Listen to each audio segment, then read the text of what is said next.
তারা আমাদের কখনো বন্ধু হতে পারে না। যারা শুধু স্বার্থ খুঁজে বেড়ায় তারা কখনো বন্ধু হতে পারে না। আশ্চর্যজনক বিষয় আমার সম্মানিত ভাইরা, দেশের মানুষ আমরা দেশের ইলিশ কখনো খেতে পারি না। এত দাম, 2000, 2500, 3000 টাকা কেজি। 1 কেজি গরু গোশত 700 টাকা, 750 টাকা, আর 1 কেজি ইলিশ 2,500, 3,000 টাকা দাম। আর মানে এমন অবস্থা যে চোখেই পড়ে না, কিনতে না পারি, চোখ দিয়ে দেখলেও তো শান্তি, সেই ইলিশই নাই। অথচ পার্শ্ববর্তী ভারত খায় 300-400 টাকা কেজি, আর আমরা খাই 2,500, 3,000 টাকা কেজি। মানে যা উৎপাদন হয়েছে সব দিয়ে আসছে, সব কি দিয়ে আসছে। তো এই সুযোগটা আমরা দেব না। আমাদের দেশের মানুষ, আমরা দেশের মানুষ, আগে আমরা ইলিশ খাবো, তারপর যদি কাটা মাটা সোসা মোসা থাকে সেটা দেব। বাংলাদেশের অনেক ভাইরা একটা কথা ভালো লাগছে, বলতেছে একটা গরু একটা ইলিশ, একটা গরু একটা ইলিশ, মানে একটা ইলিশ দেবো একটা গরু দিতে হবে। হ্যাঁ, তো আমার ভাইরা, তারপরে যে পেঁয়াজ, ভারত থেকে কিছু ব্যক্তি খুব চিল্লাচ্ছে যে আমরা পেঁয়াজ বন্ধ করে দিলে 2,000 টাকা কেজি তোমাদেরকে খেতে হবে। আমি চিন্তা করি সেই চিন্তাটা তাদের কেন?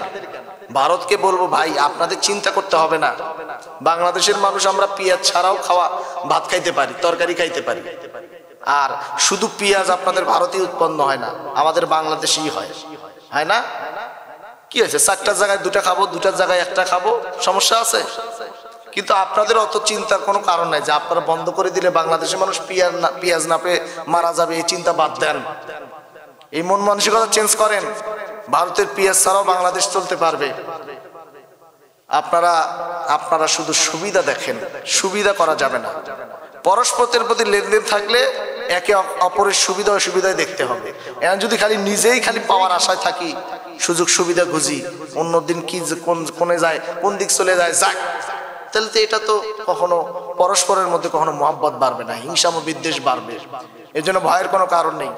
যারা আমাদের দেশের কৃষক ভাইরা আছেন তাদেরকে আরো সুযোগ করে দেন, সার ব্যবস্থা কমায় দেন, তারা আবাদ করতে যা সুযোগ সুবিধা প্রয়োজন তাদেরকে ব্যবস্থা করে দেন।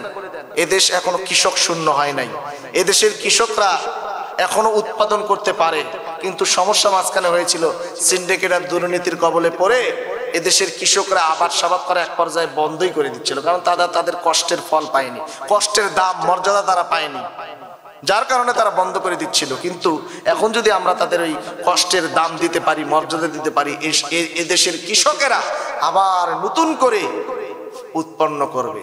দেশে যদি দুর্নীতি না থাকে, জিনা ব্যভিচার না থাকে, অশ্লীলতা না থাকে, আল্লাহ তো বলছে বারাকাতিম মিনাস সামাই ওয়াল আরদ, আসমান থেকে ওই জমিনে বরকত নাজিল করবেন। ভাই, দেশ আমাদের বাংলাদেশ ছোট দেশ হতে পারে, কিন্তু এই দেশটা যদি দুর্নীতি মুক্ত হয়, এ দেশ থেকে যদি অশ্লীলতা দূর হয়, চোর ডাকাতি জিনা ব্যভিচার দূর হয়, তাহলে এই দেশের যে উৎপাদন, যে আবাদ, এগুলো বরকত আল্লাহ ঢেলে দিলে এই উৎপাদন আরো বৃদ্ধি করে দেবেন। জোরে কান সুবহানাল্লাহ। এই জন্য আমরা চিন্তা করব আমাদের দেশে কৃষি বিভাগ, কৃষি মন্ত্রণালয়, যারা কৃষি কাজ করে, কৃষি খাত, এদের উন্নয়ন কিভাবে করা যায়, তাহলে আমাদের ওই বিদেশের প্রতি আর তাকায় থাকতে হবে না। আফগানিস্তান কি করেছে? কোন দেশের সাহায্য তাদের প্রয়োজন না, তারা সব তাদের দেশে উৎপন্ন করছে। তারা কোনো দেশের কাছে মুখাপেক্ষী নয়, দেশের দিকে তাকায় না, দেশের আশায় থাকে না। তা আমরা বাংলাদেশ কেন পারবো না? আমরা বাংলাদেশের চেষ্টা করি, আমরা দেশেই উৎপাদন করব, আমরা দেশেই সব করব, দেশের চাহিদা পূর্ণ করে বিদেশে পর্যন্ত আমরা রপ্তানি করতে পারবো। কিন্তু এই চেষ্টা আমাদের করতে হবে, এই সুযোগ সুবিধা তাদেরকে দিতে হবে, ন্যায্য মূল্য, ন্যায্য দাম, কৃষকদের দাম মর্যাদা আমাদেরকে দিতে হবে। আমরা চেষ্টা করি এভাবে আস্তে আস্তে দেশের পরিবর্তন আনার, ইনশাআল্লাহ।